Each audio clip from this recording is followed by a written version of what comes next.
If you've ever sat at your kitchen table watching the steam rise from a cup of tea you made, just to feel less alone, then you might understand the kind of silence I lived in. I was 75. The waves outside my window spoke more often than my only son until one Thursday morning, the phone rang. He said he missed me, said he wanted me close again, said there was a plan for us all to start over in Panama, and I believed him. Not because I was foolish, but because I was lonely. And sometimes lonely makes you trust the sound of a voice more than the truth beneath it. My house sat at the edge of the Oregon coast, where the wind came in sideways and the ocean never apologized for the cold. It wasn't much, but it was mine. The kind of place where the floors remembered your footsteps, and the walls held the echo of your routines. I had lived alone there for over 20 years, ever since my husband passed. The quiet had become something I wore like an old coat. Not warm, just familiar. Trevor hadn't visited in 3 years. His voice over the phone was brighter than I remembered, like someone had polished it. He said he and Sierra had a vision, a quieter life, sunshine and low taxes, a chance to reset everything. They were moving to Panama, and they wanted me there with them. No more holidays apart, no more missed birthdays, a fresh start. He asked if I would consider selling my home and staying with them for a little while, just until the move. Said they had a guest room, said Sierra already made space in the closet. At first I didn't answer. I looked at the stack of books on the table, the half-knitted scarf I wasn't finishing for anyone, the birthday card from last year still pinned to the fridge. I didn't have to think long. It had been too many winters since someone said the word "we" to me and meant it. I told him I'd come. The next day, I packed one suitcase and called the realtor. I didn't sell the house, not yet. Something in me wasn't ready to let go of the keys. I told myself it was for practical reasons, but maybe it was something else. Maybe some part of me knew that love once broken doesn't always rebuild where you left it. Sometimes it sets a trap that looks just like hope. Have you ever returned to someone not because they changed, but because you still wished they would? The first thing I noticed when I stepped into their apartment was the smell of lemon polish and something expensive burning in a candle jar. It was tidy, almost too tidy. Not a single photo frame on the hallway wall, just clean surfaces and the echo of furniture too modern to sink into. Sierra greeted me like she was hosting a holiday special. Her arms wide, her voice too sweet. She called me Mama E, a name no one had ever used before. She said she had always dreamed of having a mother-in-law like me. She said I radiated calm and that my skin looked amazing for 75. Compliments stacked on compliments, like someone had written them out in advance. Trevor hung back watching. He smiled when our eyes met, but it flickered. That boyish grin I knew from when he was 5 never made it all the way up his cheeks anymore. They had made up the guest room. Clean sheets, fresh towels, even a new robe folded on the bed. It was a kind gesture, thoughtful, maybe too much. Sierra pointed out where I could put my things. She mentioned the closet space, then quickly pivoted to ask if I had brought any important documents. Just in case, she said. For the move, she told me it might be smart to keep them somewhere secure, maybe even in a lockbox. Her smile never dropped, but her eyes kept scanning my suitcase. That night, over dinner, they talked about Panama like it was paradise. No property tax on foreign pensions, year-round warm weather, friendly neighbors, a community of expats who threw potlucks and played bocce ball every Thursday. Trevor said it would be the kind of life he always wanted for all of us. I listened, nodding when appropriate, but a small corner of my mind stayed quiet, watching. Sierra brought up my old house and said it must have great resale value being so close to the coast. She said it would be smart to cash out before the market dipped. I hadn't mentioned selling, not directly, but she brought it up twice casually, almost rehearsed. Later that evening, while they cleared the dishes, I walked the hallway again. Still no family photos, not even of Trevor as a boy, just empty walls and that strange lemon scent. In the guest room, I sat on the edge of the bed and unpacked slowly. I reached for the small steel key tucked inside the lining of my handbag. It was still there, cold, solid, familiar. Something about all this was off. Nothing I could prove, nothing I could say. But even the most polished words can't cover the sound of something rehearsed too many times. I turned off the light, and for the first time in a long time, I didn't fall asleep right away. The safe was heavier than it looked. It was one of those old steel models with thick hinges and a manual dial that clicked when it turned. I had owned it for years. It had no digital interface, no key card, no easy override, just solid weight and memory. I didn't tell Trevor and Sierra what I planned to do that morning. I simply asked Trevor if he could move his car so I could pull up close to the building. When he asked why, I said I had a few things I didn't want to leave in the truck overnight. As I wheeled the dolly up the walkway, Trevor came out with that eager look on his face, ready to be helpful. He offered to take the weight off my hands. I told him I had it. I didn't raise my voice. I didn't smile. I just kept walking. His hand hovered in the air for a second, then dropped. The safe went into the corner of the guest room. No big announcement. I just said it was for important papers. I didn't explain what kind. I didn't unlock it.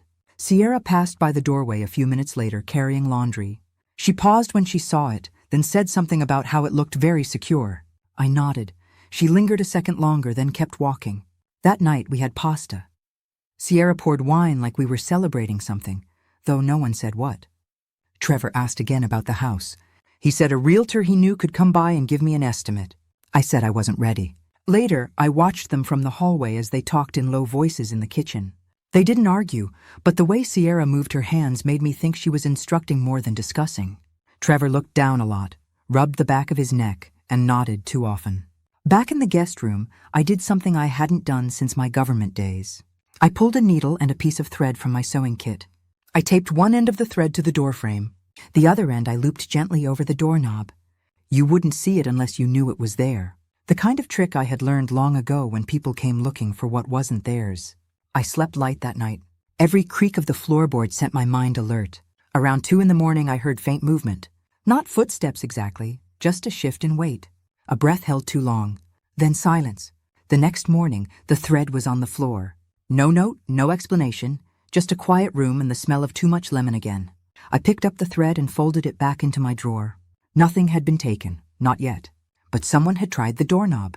Someone had waited until the house was dark. Someone had decided the best way to love a mother was to study her enough to get past the lock. And someone had failed for now. The apartment was too quiet. I opened my eyes before sunrise. No smell of coffee, no sound of water pipes, just a stillness that felt hollow instead of peaceful. The kind that announces itself before you even sit up in bed. I slipped on my shoes and stepped into the hallway. Their bedroom door stood open. The bed was made, not a wrinkle in the blanket. No shoes at the foot, no suitcase in the corner. In the kitchen, 2 mugs sat on the counter. One had a lipstick stain. The other still held cold coffee, untouched. A spoon lay beside a crumpled napkin, wet with a ring of condensation. My eyes moved to the floor. A small rug was missing near the door. I checked the closet. The winter coats were gone. All of them. Trevor's backpack, which always hung behind the front door, was no longer there. I walked back into the guest room. The safe. The corner where it stood was empty. Only a faint square mark on the carpet told me it had ever been there. There was no note on the nightstand, no message on my phone. But when I checked the kitchen table again, I found a folded piece of paper resting beneath a smooth river stone, like the kind you find at souvenir shops. It read, "Don't be upset. You'll understand one day. We're doing what's best for all of us." No signature, just that. I sat down at the table. The chair didn't creak like mine back home. The wood was too new, too polished, the kind of furniture that looks good in online listings but holds no memory. My hands didn't tremble. I didn't cry, not yet. I stood and checked the bathroom. The toothbrush holder was empty. The drawers were open, half cleaned. Only my things remained. No spare razor, no Sierra's perfume. Even the vitamins were gone from the cabinet. Back in the hallway, I saw it. A faint line of dust where Trevor's guitar case used to lean. I hadn't heard him play it once since I moved in. I walked to the window and pulled back the curtain. Their car was gone. Not stolen, not borrowed, just gone. It had all been planned. The overnight vanishing, the quiet goodbyes that were never said. They had waited for night, waited for me to sleep, waited until I trusted the silence enough to stop listening. I picked up the note again, folded it twice, and tucked it into my coat pocket. Not because I needed to keep it, but because I needed to carry the truth a little longer before I let it go. The room felt bigger now. Not because it was empty, but because I was starting to see what had always been missing. And it wasn't just the safe. I drove back to the coast before noon.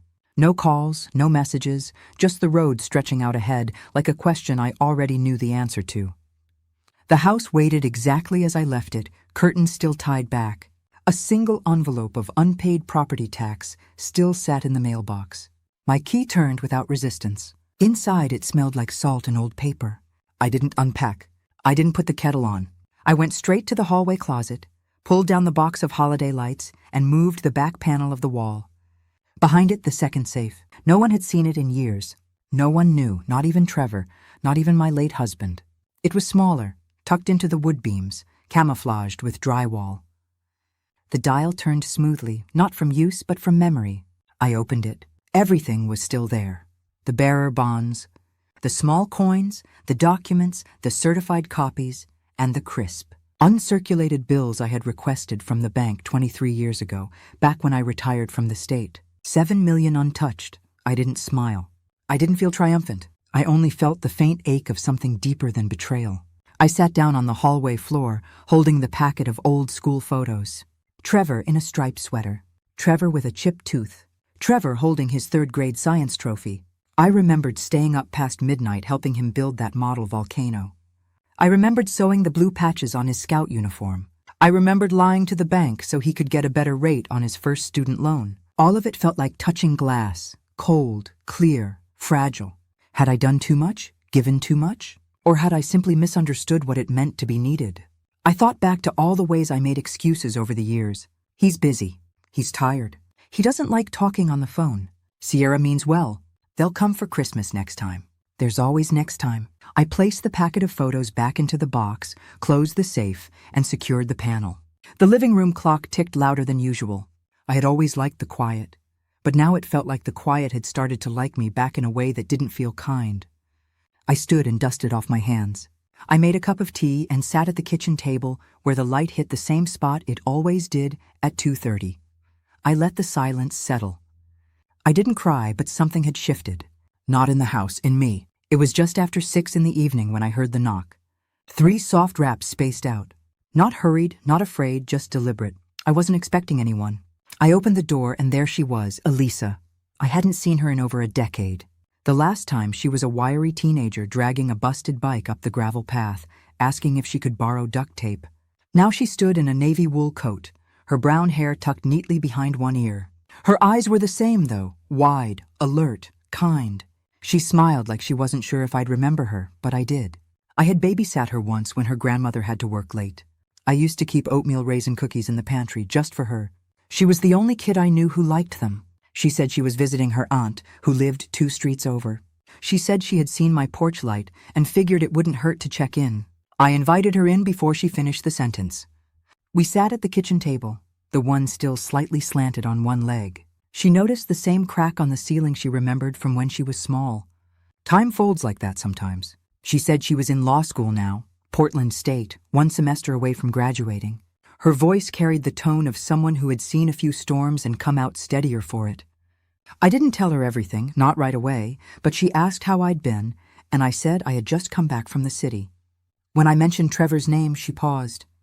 Something flickered behind her eyes. That's when she told me 2 weeks ago she had stopped by Trevor's apartment. She was dropping off legal forms for a mutual acquaintance who was selling a property abroad. Sierra had been the one to open the door. Elisa said Sierra recognized her but acted distant, asked odd questions, wanted to know if she ever studied financial laws about inheritance or cross-border banking. At the time, Elisa thought it was just conversation. Then Sierra asked about me, where I banked, whether I had ever mentioned moving out of the country, said she was working on paperwork for Mama E, and wanted to get things in order. Elisa thought it strange, but harmless, until she heard I had come back home suddenly. When she asked why, I just looked at her. She reached across the table and placed her hand on mine. Not for answers, not for drama, just steady contact. I hadn't realized how much I missed that. She told me she always remembered how safe it felt to sit in this kitchen, how once I gave her a pair of socks from my drawer because hers were wet. And I said, real care is in the small things. I looked at her and saw a version of what I had always hoped for in Trevor. Someone who still knew how to show up without needing anything in return. And for the first time since I left that empty apartment, I didn't feel empty. The next morning, I made 2 mugs of coffee and handed one to Elisa. We sat in the sunroom, the windows fogged slightly from the chill outside. She had a notebook on her lap, flipping it open with care. I could tell by the way she handled it that her mind had already been turning since last night. She had questions, not the loud kind, not invasive, just patterns she wanted to understand. What kind of safe did I bring to Trevor's? Did I mention any financial plans in front of them? When did Sierra start asking about the move? I answered everything I could, slowly, steadily.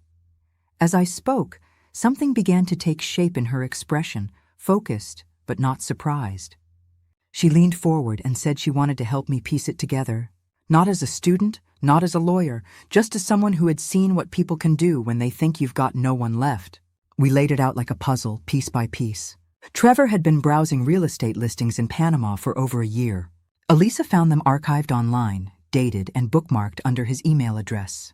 Some were tied to offshore bank contacts, others linked to shell companies owned by Sierra's acquaintances. Sierra had attended 2 webinars about transferring large sums without triggering U.S. reporting thresholds. One of the speakers was her cousin, who ran a financial channel on foreign investments. Then there were the documents Sierra asked me about. She hadn't just been curious. She had names, she had tax numbers. She had phrases that only someone with insider knowledge would use.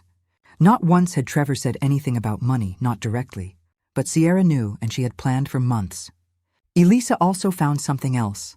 A social media post from 6 months ago, buried in Sierra's feed. A picture of her at a yacht show captioned with a joke about early retirement. The post tagged someone in the Cayman Islands, a man who ran a firm specializing in asset relocation. None of this had been impulsive. None of it a last-minute betrayal. It had structure. It had roles. Trevor was the face, the one who could soften me, who could say, "Mama," and ask for help without guilt in his voice. But Sierra, she was the engine, the one behind the curtain. I had seen her kind before, years ago when I worked in audit enforcement. They moved quietly, smiled easily, took only what wasn't guarded tight enough. I sat back in my chair and looked at the walls of my home. The quilt I made when I was 30, the painting my husband brought back from New Mexico, the photos on the mantel. None of it could be taken now, not because I locked it up, but because I finally saw it all clearly. And this time, I wasn't going to pretend blindness just to keep someone close. By the following week, I had made up my mind. Elisa helped me schedule a meeting with a lawyer she trusted. Not a large firm with fancy glass windows, but a quiet woman named Linda, who practiced out of a 1-story brick building across from the high school. She spoke plainly, listened well, and didn't ask unnecessary questions. We sat in her office while I explained everything, not just the theft, but the years behind it, the choices, the silence, the way I had convinced myself that trusting Trevor was the same as loving him. Linda nodded and suggested a few steps. The most important one was to revise my estate plan completely. Not just the will, but the entire structure of where the money lived. We created a living trust, airtight and irrevocable, with clear directives. The assets would be protected not just from Trevor or Sierra, but from any future manipulation. I named the trust after my mother, Helen's Light Foundation. We set it up to create a scholarship fund for young women aging out of foster care. That was something I had quietly dreamed about for years, and now it felt like the right moment to bring it to life. Elisa helped with the paperwork. She double-checked each section like she was studying for a final. The 2 of us sat side by side at my kitchen table, sorting documents late into the evening, with mugs of chamomile tea and music playing just low enough not to distract us. While Linda handled the legal end, I made another call. A man named Dennis, someone I hadn't spoken to in 2 decades. He had been a private investigator during my time at the Audit Bureau. Retired now, but sharp as ever. Dennis didn't want to know every detail. He just asked me where I last saw them and what I needed. I told him I wasn't looking to press charges. I just wanted clarity. I wanted to understand what was real and what wasn't. He agreed without judgment. It wasn't revenge. I didn't need retribution. But knowing was its own kind of power. I wasn't going to live the rest of my life wondering if I had imagined it all or if they had fooled me completely. I wanted to see the picture in full, even if it made my heart ache a little more. A few days later, Dennis emailed. He had tracked their current location, Panama City, a modest condo in a newly developed complex on the edge of the financial district, paid for in full by an offshore wire that had gone through 3 jurisdictions before landing in their joint account. The final twist, though, was something neither of us had expected. Another withdrawal, not from Trevor, but from Sierra. She had emptied the account, leaving him behind. No trail, no goodbye. Trevor had been played just like me. The morning after Dennis sent his update, I sat in the sunroom with the window cracked open. The breeze was cold enough to make me pull my sweater tight, but I didn't move. I sat there staring at the journal on my lap. Brown leather cover, corners worn down from years of shifting inside a drawer. No one ever opened it. It was the journal I started the week Trevor was born. I had written in it almost every year. Not daily, not even monthly. Just when the weight in my chest felt too big to carry alone. I flipped to the earliest pages. The handwriting looked younger, but the voice was still mine. There was a passage from the day I brought him home. I had described how he curled his fingers around mine, how he refused to sleep unless I hummed the same lullaby every night. I kept reading. School years, sick days, his first heartbreak. Moments I had forgotten until they came rushing back in my own words. Then I reached the years I stopped writing. Pages blank. Life had gotten busy. Trevor had moved out. My husband passed. Grief made things foggy, and then I just didn't see the point until last month. The last entry was from 3 weeks ago. I had written it after coming home to the empty apartment. Just 2 sentences. They're gone, but I'm still here. I closed the journal and rested it on the table beside me. The knock at the door came just after noon. Not Elisa this time. It was my old friend Richard, now retired from the district attorney's office. He had heard from Dennis and wanted to check on me. We shared coffee at the kitchen table. He offered help, said he could still pull strings. I declined. I didn't want to prosecute. I didn't want Trevor in court. I didn't want Sierra tracked down or cornered.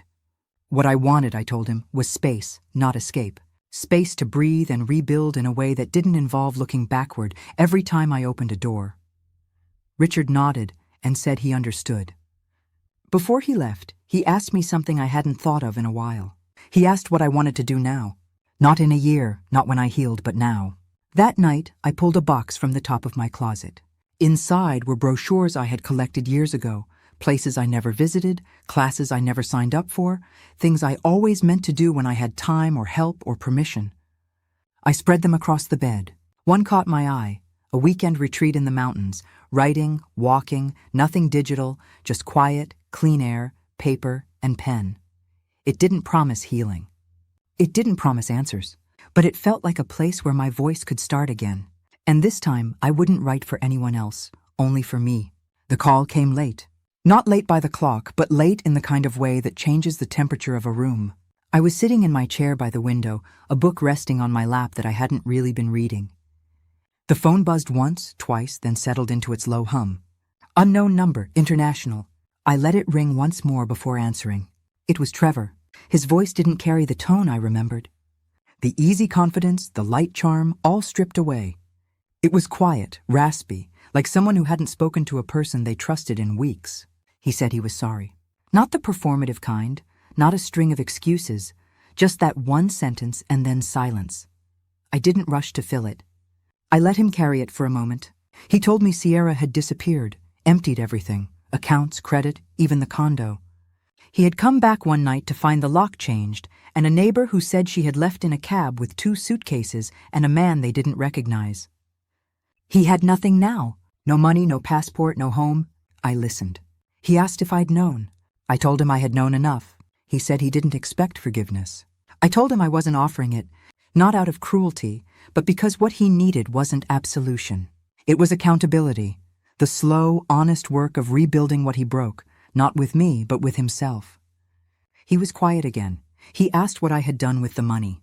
I didn't answer, not because I was hiding, but because I wanted him to sit with the not knowing, to feel what it meant to lose access to something, not through theft, but through consequence. He finally asked one last thing. He wanted to know what I saw when I thought of him now. I thought about the boy with dirt on his knees, the teenager who forgot birthdays, the man who called when he needed help, but never when he just missed me. I thought of the empty apartment, the cold coffee, the faint hum of betrayal that stretched long before the safe was ever touched. I told him the truth. I said I saw a man who was finally out of excuses. He didn't speak again. I let the silence settle. Then I said goodbye. Not harsh, not final, just enough to end the moment. When I hung up, the room felt heavier and lighter all at once. I turned off the lamp, sat there for a few minutes more, and then I picked up the journal and wrote one new line. He finally asked the right question, but I had already stopped needing the answer. 2 months later, I packed the last of my dishes into a cardboard box labeled fragile. The house by the ocean had grown quiet in a way that no longer felt like solitude. It had begun to echo. Every cabinet, every floorboard reminded me of something that used to be. Not in a painful way, just in a way that no longer fit. I moved into a small apartment across the street from the law school, a modest second-floor unit with a wide bay window and a fire escape that overlooked the library courtyard. It wasn't grand, but it was mine. Clean walls, new rhythms, no memories lurking in the corners. Elisa helped me settle in. She brought over a kettle and a stack of mugs, and we took turns wiping the cabinets and lining the shelves. Her energy filled the space quickly. I caught myself smiling just from the sound of her humming while unpacking pantry staples. I started cooking again. Not big meals, not family dinners, just simple things. A lentil soup. She loved my mother's cornbread recipe. Elisa came by twice a week, sometimes for food, sometimes to study, sometimes just to sit. We didn't speak about Trevor, not directly, but she knew, and I knew she knew, and somehow that was enough. On her third visit, she gave me a small potted plant, a sturdy little fern in a blue ceramic pot. She placed it by the kitchen window and said, "Homes need something green." I watered it every other morning and caught myself talking to it more than once. One evening, she helped me set up a blog. She said it would be a way to share stories, experiences, maybe even advice. I told her I wasn't interested in writing for strangers, but she said the right ones would find it, and they did. It started with short entries, thoughts about aging, about silence, about boundaries I never learned to keep until now. Then a few memories, a paragraph here, a reflection there. I titled the blog Helen's Light after the trust I'd set up, a place where quiet stories could rest. To my surprise, people read it. Not hundreds, not thousands, but enough. A teacher in Montana left a comment. A retired nurse in Vermont sent a message. They said they saw themselves in the lines, that someone finally put into words what they had felt for years, but never knew how to say. I didn't post every day. I wasn't chasing traffic. But each time I clicked publish, I felt a little more anchored, a little more real. Not because I had rebuilt something, but because I had stopped apologizing for needing to. The sun had already warmed the edge of the window frame when I sat down with my tea. Spring had arrived without asking. The courtyard below was buzzing with student sneakers scuffing concrete, voices trailing into laughter. I stayed inside, watching from the quiet. I had just published a new blog entry that morning. It was a simple piece about stillness, about how we forget to notice what's not missing. No drama, no revelations, just the slow rhythm of presence. Later that afternoon, an email arrived. The subject line read, "From someone who thought they hated their mother." I almost didn't open it, but something in me paused, so I clicked. It was from a young woman in New Hampshire. She wrote about years of silence with her own mother, about a fight that happened 10 years ago and never found a way to heal. Then she wrote this. "Your story made me sit down and write to her." I didn't know if I'd ever send it, but I wrote it. That's more than I've done in a decade. I read it twice. Then I sat back in my chair, watching the light move across the table. I thought about all the versions of me that had existed in the last year. The woman who trusted too much, the one who doubted everything, the one who wrote again, the one who stayed. And I thought about how none of it had been wasted. The safe in my closet now held very little. Some documents, a ring I hadn't worn in years, and a folded photograph of my mother holding me on her lap. It felt right that there was space inside, a kind of proof that I didn't need to keep so much locked away anymore. Outside, the wind picked up. Cherry blossoms tumbled past the window, soft and aimless. I picked up my journal and added a final line. Not an ending, just a note. Sometimes what saves you is what you choose to give away. If this story echoed something inside you, take a breath. You're not alone.